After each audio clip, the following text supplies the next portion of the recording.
marketing. I'm currently studying the advanced blockchain technology. But like we being an international student, like we have a lot of restrictions in starting a business or like working or like we have 90 days clock. So like how we can let's say what are your plans regarding those? Regarding international students. Yeah. So look, I think we should be a championship team in this country.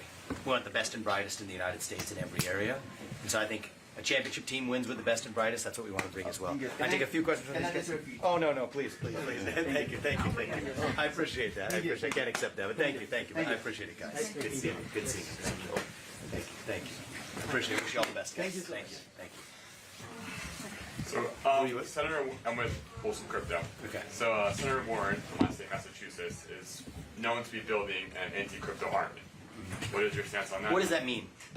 This is her trying to combat with legislative stances to stop cryptocurrencies, as a whole. So I would say that one thing that I will say to find a silver lining there is let the debate actually take place in the open in Congress including the Senate. Let the American people actually understand what's at issue here, rather than have it take place in the shadowed back rooms of three-letter government agencies. I disagree with her views, but I think that at least let them be debated in the open in the halls of Congress, rather than by bureaucrats, and I think that will be a debate that she'll probably be on the losing side of. And I think that the best people need to show up to make the arguments for both sides. My view is that we need boundless innovation in this country, that the existing regulatory regime has clearly been woefully unsuccessful at preventing fraud or theft. I mean, the fact that on one hand we have potentially impeding a regime that many people feel are impeding innovation, yet something like FTX and SBF's Fraud Act can still happen, says that the current status quo, we're not operating the right way. And so there's multiple different ways you can go in that direction, but I think at least let it happen in the halls of Congress rather than in back rooms. Yeah, so speaking of fraud and all that, so what do you think about data privacy in terms of how it's handled in the healthcare industry, specifically with your background in biotech? Yeah. You've seen a lot of hacks, Yeah. 23andMe and others. Do you think blockchain could be a potential solution to that? I think it could be. I think that it's not a panacea. I do think that cybersecurity is an under-discussed area in the United States, and I think it's a failure of our supposed national security establishment. I mean, I think a lot of the cyber attacks in this country, we have no credible cyber defense capability in the United States, and I do think that there's not many things I want the federal government doing, but securing our nations from foreign threats is very high on that list, is at the top of that list. And so the same way we have a porous border policy in this country, which I think has created all kinds of dangers here at home, we're vulnerable to everything from super EMP attacks to cyber attacks, and I do think that that's something that at the international level I think is a job when I'm thinking about the scope of what a U.S. president needs to address.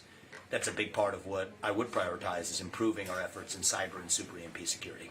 Mr. Ramaswamy, do you support what Texas AG Ken Paxton is doing in trying to block Kate Cox from getting an abortion after she learned her fetus has a fatal condition? So we're at a crypto event. I want to take the crypto-related questions I've taken.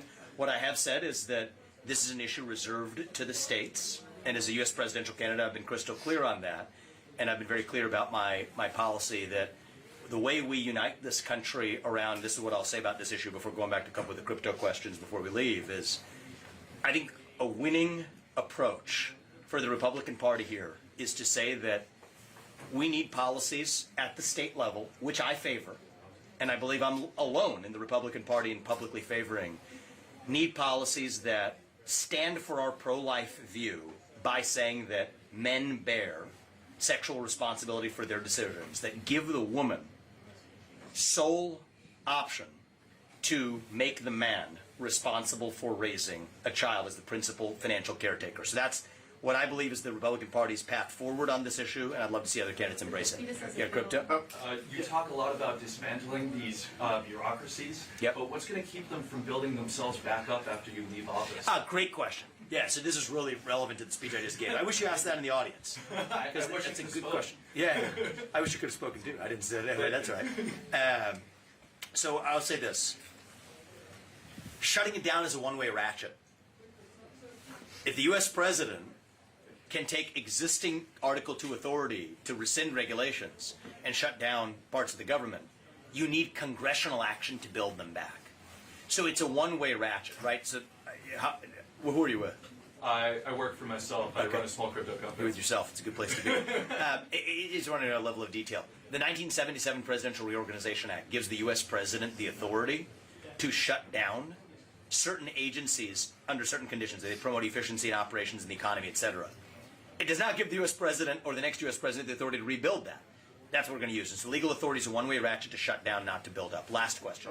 Last question. Sylvia Manch-Drinklink, if you could encapsulate your views on cryptocurrency overall in just a few words, what would you say?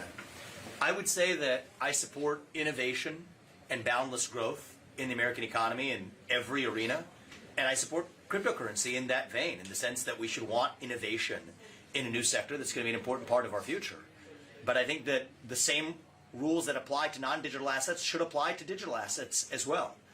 I'm all in favor of applying anti-theft and anti-fraud laws. I think that in some ways the existing regime has not done a good enough job of that. But at the same time, I think it is wrong when crypto assets are penalized simply for having a digital modality rather than an ordinary world modality. That's the answer. Your position on crypto DAOs and its protection in the United States? Can you talk about it a little bit? Yeah, so I think that the regulatory ambiguity around this is the worst of all. Is right now you don't know whether you're operating in a securities law enforced regime or not. And I think that that ambiguity is the first thing that has to end. It will end on my watch. I personally have strongly libertarian instincts on this, which is to actually leave it to the market to sort out so the participants in a DAO or otherwise are going in eyes wide open with the risks. You can't lie to somebody and sell them something or give them something that they're not actually getting. But if you actually understand the participants have full disclosure of what they're getting into, they should be able to make their own decisions. That's my own orientation. But at the very least, let's take the first and easiest step we have, get regulatory clarity that we lack today. And you have my pledge on my watch. We're going to provide that. Thank you guys. so I appreciate much. it. Bye. Thank you.